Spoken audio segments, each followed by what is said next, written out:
TV season is about to be in full swing. We already know the release dates, features, and prices of the first 2021 model TVs, but just as important as which TV to get is the question of which size TV to get. And in this video, that's exactly what we're going to talk about.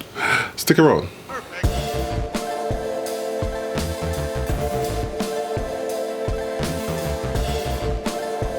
Hey guys, it's the Villaman here, home theater enthusiast and lover of all things tech, and on this channel we review, demo and compare the audio and video tech that entertains you. And this video is a part of an informative series that I've decided to retroactively call TVs Explained, where we talk about the tech behind how TVs actually work and if it makes them actually worth buying, as well as tips to help you get the most out of them.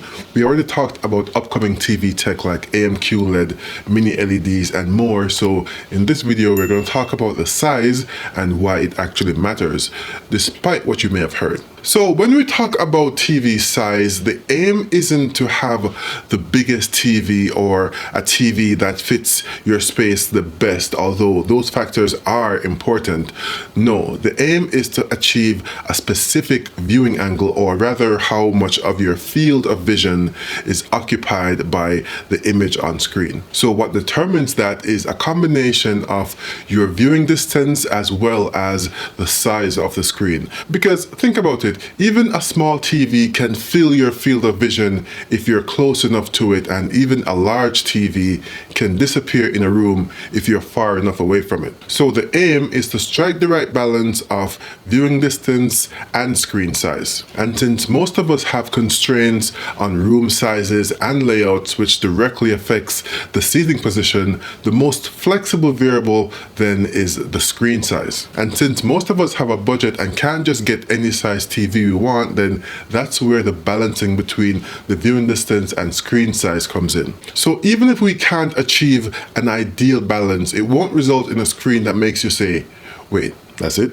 Or one that's too big to the point that it actually overwhelms you. Although we might think that there's no such thing as a TV that's too big, there actually is. Now it's important to note that with the high resolution 4K and even 8K panels of modern TVs, you can sit much closer than you could with regular HD sets and not see distracting image artifacts and imperfections, since 4K has 4 times as many pixels as 1080p. So if you're upgrading from a 1080p TV, for example, and maintaining the same viewing distance with the new TV, then whatever TV you're getting should be bigger by default. And now let's talk about how much bigger.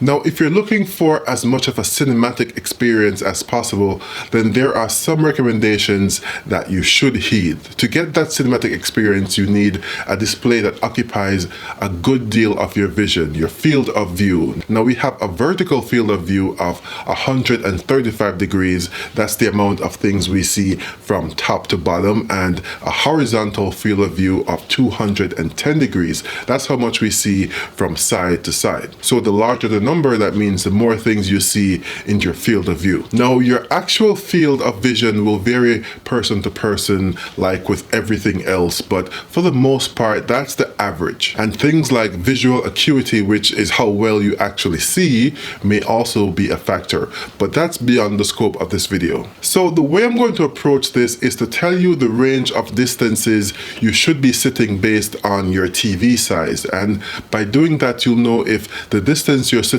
away from your TV is optimal or if you need to get a bigger one.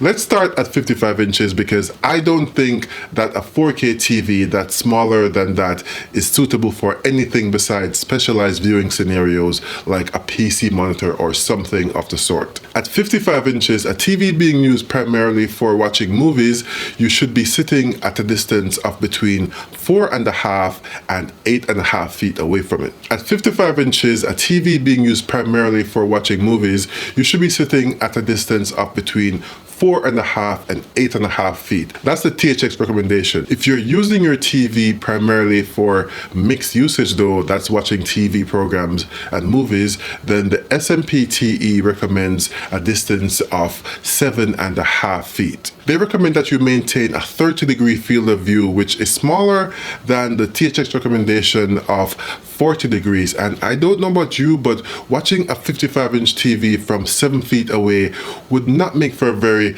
good experience in my opinion, especially with a 4K TV. Plus the distance that the SMPTE recommends falls within the range of the THX recommendation, so we don't even really need it. So THX it is. At 65 inches, the recommended viewing distance is between 5.5 and 10 feet. 10 feet if you want your distance, and 5 feet if you want those pixels tickling your eyeballs. A 75-inch TV means the distance you should be sitting is between 6 and 11.5 feet, while at 85 inches, 7 to 13 feet is where you should be. Now, I think it's much easier to move your sofa closer than to pony up the additional dollars you need to buy a bigger TV. I mean, especially if we're talking higher end TVs. Have you seen the price of an 88-inch OLED TV recently?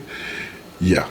As you can see, the size ranges overlap, so there's not a set size that's perfect for just one viewing distance. What I recommend is opting for the larger screen size if you tend to like bigger TVs, and the opposite if you prefer smaller TVs. Me, I like my TVs like I like my woofers. Big. So in essence, if you want the best and most cinematic experience, you should stick to the lower end of the distance range. And again, that might mean that you may have to sit closer to the TV, even if you aren't just watching movies. Because I can say that watching Investigation Discovery at 100 inches from 10 feet away is pretty fun too, even if that's only considered mixed usage. That said, having a screen that's too big is possible, and what you don't want is to be constantly shifting your eyes to see the whole screen because the edges of the screen are in your peripheral vision and not something you can observe entirely while looking forward. Oh, and another important thing to consider when thinking about placement of your TV in relation to your seating position is the height of the screen. Ideally, your eyes should be 1/3 of the way up the screen, especially for a larger screen. That is so you don't have to be craning your neck when you're actually watching it, which could lead to some neck or eye fatigue. With smaller TVs though, you can have your eyes up to halfway up the TV, but the base of the TV should never be above your eye level. So that goes for all of you with your TVs above your fireplaces. I know that sometimes you don't have a choice but to put it there based on the layout of your room, and okay, I understand, but for everyone else, stop it. It's not good for you. Anyways, I hope this helped you to decide on the size of the next TV to get, or even if you should move closer to your existing one or further back. I don't know.